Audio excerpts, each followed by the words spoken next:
Levelling के एक और वीडियो में आपका स्वागत है। आज मैं सोलो लेवलिंग सीजन 3 के एपिसोड 11 को एक्सप्लेन करने वाला हूं। तो ज्यादा देर न करते हुए चलिए आज का वीडियो शुरू करते हैं। यह एपिसोड की शुरुआत में हम देखते हैं कि जिनवू कोरिया से जापान टेलीपोर्ट हो जाता है। फिर सीन शिफ्ट होता है क्रिस्टोफर रीड के पास। वह अपने कमरे में सो रहा होता है। अचानक वह कुछ सेंस करता है और नींद से उठ जाता है और कमरे के चारों तरफ चेक करने लगता है। फिर वह एक ग्लास गिरा देता है। नीचे ग्लास टूट जाता है लेकिन कोई साउंड नहीं होती।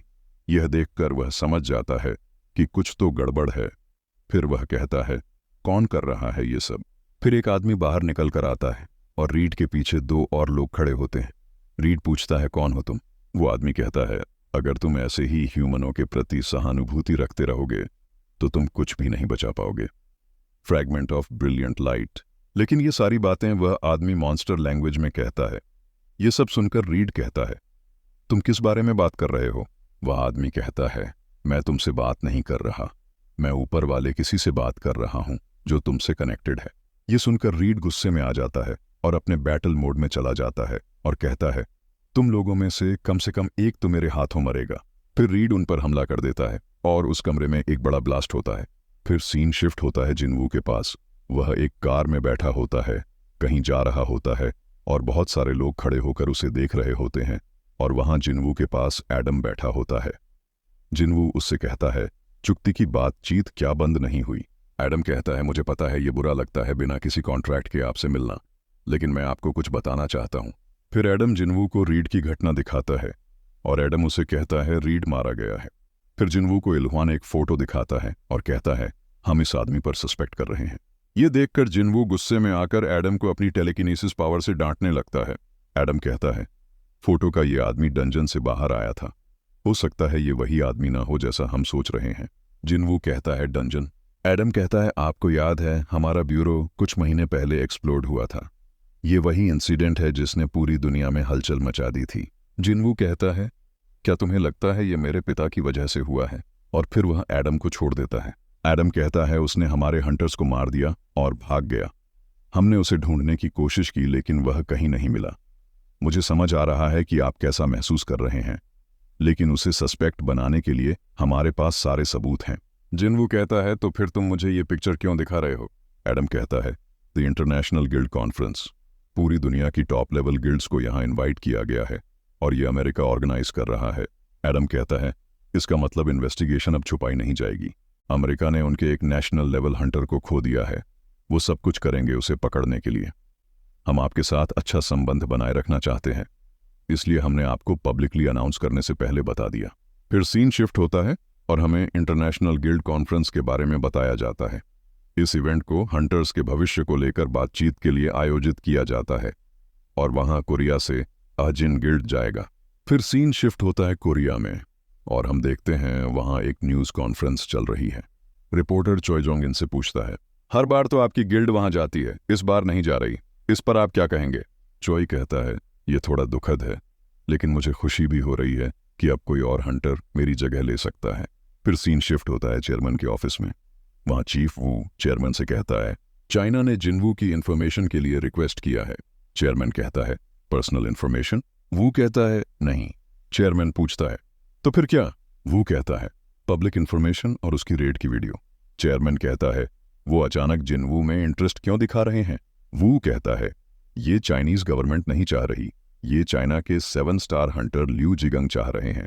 चेयरमैन कहता है, तो ल्यू जिगांग अब जिनवू में इंटरेस्ट दिखा रहे हैं, उसकी रिक्वेस्ट रिजेक्ट कर दो। अगर इससे कोई प्रॉब्लम होता है तो उसे बस थोड़ा बहुत सुपरफिशियल इंफॉर्मेशन भेज देना। फिर सीन शिफ्ट होता है थॉमस एंड्रे के पास। उसे उसका असिस्टेंट कहता है, जिनवू कल यहाँ आने वाला है। फिर हम देखते हैं थॉमस एंड्रे वंग दोंगसू को बुलाकर कहता है, जिनवू को कुछ मत करना। मुझे पता है जिनवू और तुम्हारे भाई के बीच क्या हुआ था और तुम उसका बदला लेना चाहते हो। डोंगसू कुछ कहने की कोशिश करता है लेकिन वह थॉमस की ऑरा देखकर डर जाता है। थॉमस कहता है, जिनवू को कुछ करने की कोशिश मत करना, कॉन्फ्रेंस के कुछ दिन जाकर घूम आओ। फिर डोंगसू वहां से चला जाता है। असिस्टेंट कहता है, क्या उसे इस तरह जाने देना ठीक था? थॉमस कहता है, वो अभी भी हार नहीं माना है। तुम डोंगसू पर नजर रखो जब तक जिनवू अमेरिका से निकल ना जाए। और हम देखते हैं कि ये सब सुनकर डोंगसू बहुत गुस्से में आ गया है।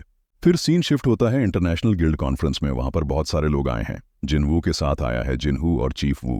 फिर वहां एडम आता है और कहता है कि वह जिनवू और उनके लोगों का यहाँ पूरा ध्यान रखेगा। फिर जिनहू से कहता है कि चीफ वू को लेकर होटल चले जाओ और एडम जिनवू से कहता है आप जरा हमारे साथ चलिए। जिनवू पूछता है क्या ये मेरे पिताजी के बारे में है? एडम कहता है नहीं, आप तो जानते हैं कि अमेरिकन ब्यूरो आपको कितना सम्मान देता है। फिर वे दोनों ब्यूरो के हेडक्वार्टर की ओर जाने लगते हैं। रास्ते में एडम जिनवू को बताता है कि रीड की डेथ की बात अभी तक पब्लिकली अनाउंस नहीं की गई है और हम एक ऐसा हंटर ढूंढ रहे हैं जो उसकी जगह ले सके। जिनवू कहता है और मैं उस जगह के एक कैंडिडेट हूं।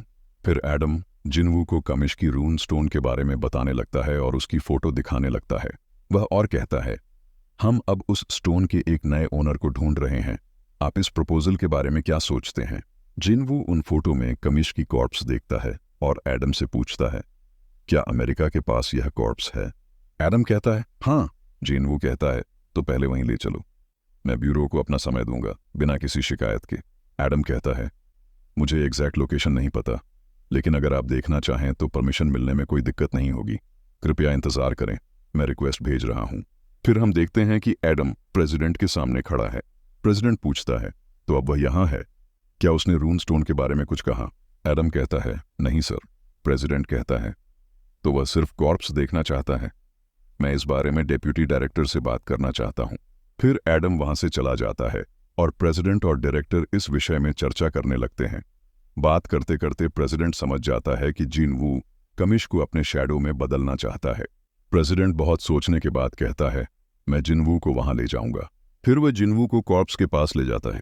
जिनवू उनसे कहता है आप लोग पीछे हो जाइए।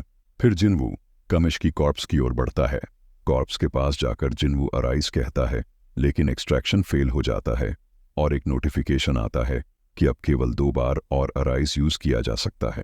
जिनवू फिर से कोशिश करता है और इस बार वह कमिश को अराइज करने में सफल हो जाता है और यहीं पर इस एपिसोड का अंत हो जाता है। तो आज के लिए बस इतना ही। अगर आपको वीडियो अच्छा लगा हो तो वीडियो को लाइक और चैनल को सब्सक्राइब जरूर कर देना। सोलो